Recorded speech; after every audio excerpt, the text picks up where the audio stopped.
بسم اللہ الرحمن الرحیم۔ کھانے کے بعد پانی پینا کیسا ہے؟ شرعی اعتبار سے کھانے کے بعد پانی پینا نہ سنت عمل ہے اور نہ خلاف سنت عمل، کیونکہ کھانے کے بعد آپ صلی اللہ علیہ وسلم سے پانی پینا بھی ثابت ہے اور نہ پینا بھی ثابت۔ جب دونوں صورتیں ثابت ہیں تو پھر کسی ایک صورت کو سنت قرار نہیں دیا جا سکتا۔ شریعت اس معاملے میں ہمیں آزاد چھوڑتی ہے۔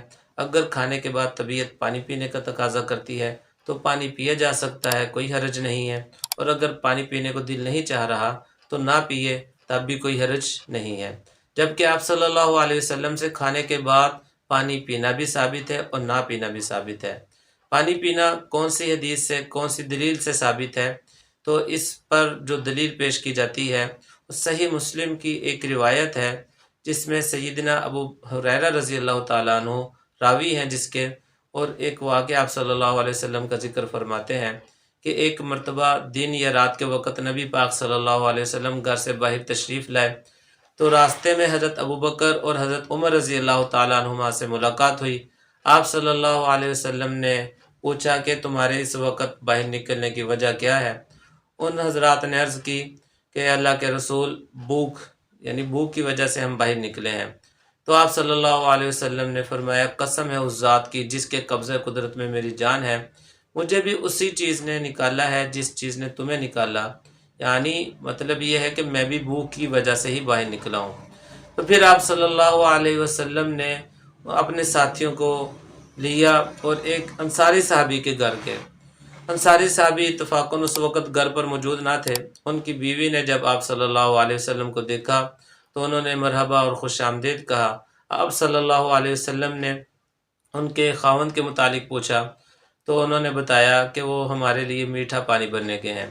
اتنے میں وہ انصاری صحابی بھی آئے اور آپ صلی اللہ علیہ وسلم کو دیکھا تو بے حد خوش ہوئے، اللہ کا شکر ادا کیا اور کہنے لگے کہ اللہ تعالیٰ نے آج جتنے معزز مہمان میرے بنائے ہیں، اس سے زیادہ معزز مہمان کسی اور کے نہیں ہو سکتے۔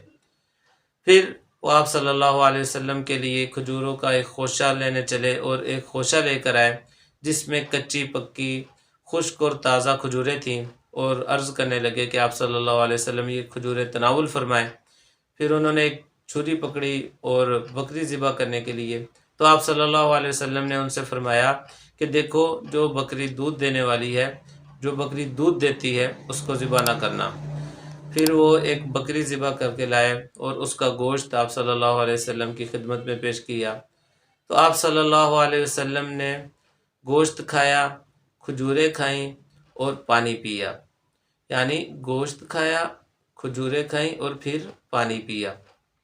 پھر جب آپ صلی اللہ علیہ وسلم اور صحابہ جو آپ کے ساتھ تھے سیراب ہو چکے، کھا لیا، تو پھر آپ صلی اللہ علیہ وسلم اور آپ کے ساتھی جب سیراب ہو گئے کھا کر، تو آپ صلی اللہ علیہ وسلم نے حضرت ابوبکر اور حضرت عمر رضی اللہ تعالیٰ عنہما سے فرمایا کہ قسم ہے اس ذات کی جس کے قبضہ قدرت میں میری جان ہے، قیامت والے دن تم سے ان نعمتوں کے بارے میں ضرور سوال ہوگا۔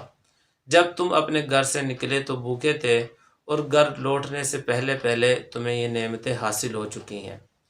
تو یہ واقعہ ہے جس واقعے میں اس بات کا ذکر ہے کہ جب انصاری صحابی نے آپ صلی اللہ علیہ وسلم کی خدمت اقدس میں بکری کا گوشت، کھجوریں اور پانی پیش کیا تو آپ صلی اللہ علیہ وسلم نے گوشت کھایا، کھجوریں کھائیں اور اس کے بعد پانی بھی پیا۔ تو اس سے پتہ چلا آپ صلی اللہ علیہ وسلم نے کھانے کے بعد پانی پیا ہے، اور پانی پینا کھانے کے بعد آپ صلی اللہ علیہ وسلم سے ثابت ہے۔ اور دوسری طرف مدارج النبوہ، شاہ عبدالحق محدث دہلوی رحمہ اللہ مدارج النبوہ کتاب میں آپ صلی اللہ علیہ وسلم کے متعلق لکھتے ہیں کہ کھانے کے بعد آپ صلی اللہ علیہ وسلم پانی نہیں پیتے تھے، تو اس سے پانی نہ پینا ثابت ہے۔ تو لہٰذا دونوں پہلو ثابت ہیں۔ شریعت ہمیں کسی ایک پہلو کا پابند نہیں کرتی، اور نہ ہی شریعت ہمیں کھانے کے ساتھ کسی طرح پانی پینے اور نہ پینے کا حکم دیتی ہے۔ نہ شریعت ہمیں یہ کہتی ہے کہ کھانے سے پہلے پانی پیو، نہ یہ کہتی ہے کہ کھانے کے بعد لازمی پیو، جبکہ ہر اعتبار سے ہمیں آزاد چھوڑا ہے اور ہماری طبیعت کے حوالے ہمیں کر دیا کہ اگر طبیعت تقاضا کرتی ہے تو پی سکتے ہیں۔ البتہ جو آج کل سائنس اور جو ڈاکٹر حضرات کہتے ہیں کہ کھانے کے بعد پانی پینا نقصان دہ ہے، اس کی کیا وجہ ہے؟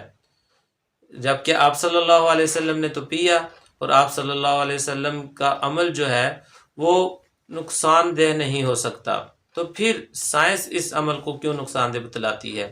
اس کی بھی ایک وجہ ہے۔ اس کی وجہ یہ ہے کہ ہم کھا ہی اتنا لیتے ہیں، ہم اپنے اندر اتنا کچھ ٹھونس لیتے ہیں، ہم پانی پینے کی جگہ چھوڑتے ہی نہیں، جبکہ آپ صلی اللہ علیہ وسلم کی تعلیمات کے مطابق آپ صلی اللہ علیہ وسلم نے بتایا ہے، آپ صلی اللہ علیہ وسلم نے فرمایا کہ اپنے پیٹ کے 3 حصے کرو، جب کھانے لگو تو اپنے پیٹ کے 3 حصے کرو، ایک حصہ کھانے کے لیے، ایک حصہ پانی کے لیے، اور ایک حصہ سانس کے لیے۔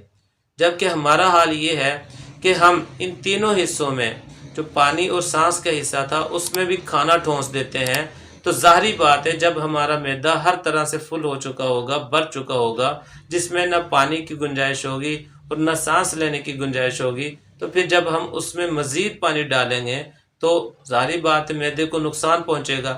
اس لیے آج کل کی جو سائنس ہے، جو آج کل کے ڈاکٹر حضرات ہیں، وہ آج کل کے لوگوں کو دیکھ کر ہی بتلاتے ہیں کہ کھانے کے بعد پانی پینا تمہارے لیے نقصان دہ ہے۔